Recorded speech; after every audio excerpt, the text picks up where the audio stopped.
In this week's Torah portion, Noah, we of course read the story of the flood.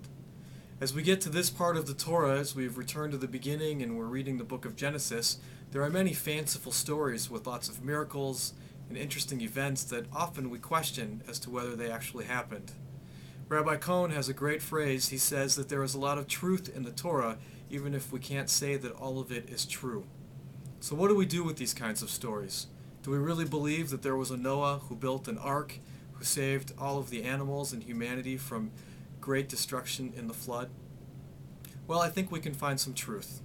If we compare our story of the flood with the Epic of Gilgamesh that many of us read when we were in high school, we can see indeed that there were flood stories like this that existed in other cultures. But the difference is how these stories are told. In the Epic of Gilgamesh, the gods get together and just decide amongst themselves that they're going to send a flood to destroy humanity.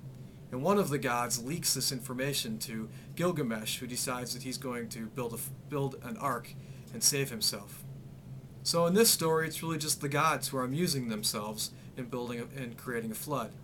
Yet in our story, God sends a flood because of the mass immorality that existed among humanity.